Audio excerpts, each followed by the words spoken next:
Tila nagkakaroon nga ng himala dito sa loob ng kulungan, kung saan ay nagbabago na nga itong si Moira at natuto na nga ito magrosaryo.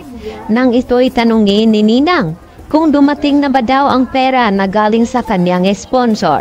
At malaki din ang tulong sa sinabi dito ng kasamahan ni Moira na walang ibang makakatulong sa kanya kundi ang tanging Panginoon lamang.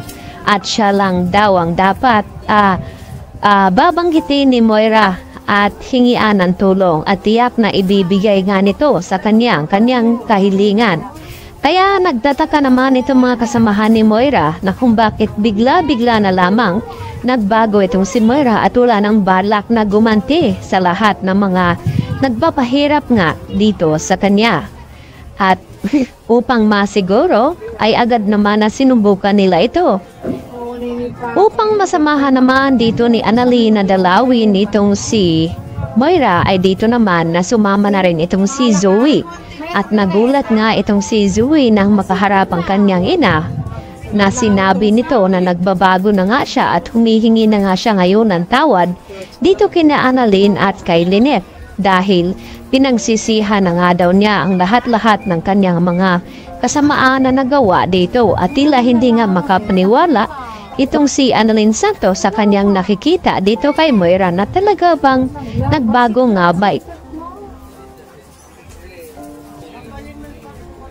o baka ginagawa lamang niya ito upang makalaya siya dito sa loob ng kulungan.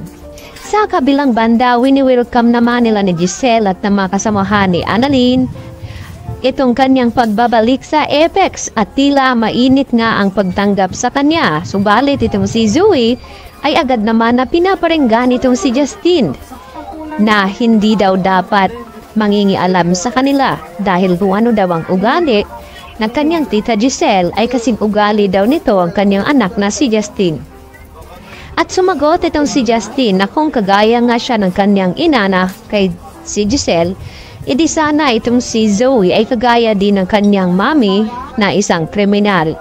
At umiinit na naman ang tensyon dito sa kanilang dalawa at agad naman na inawat ito ni Annalyn Santos na sana raw ay tigilan na nga nila ang pagbabangayan na ngayon nga ay 3 na sila na narito sa Apex Hospital upang pamamalakaran itong kanilang hospital na iniwan nga ni Don Pepe sa kanila.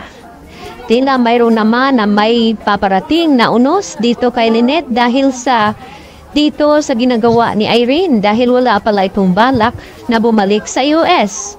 At ang malaking revelasyon dahil mayroon nang nagpapakilala bilang Carla na itong araw ay mag-anak di umano ni Carlos dito kay Irene.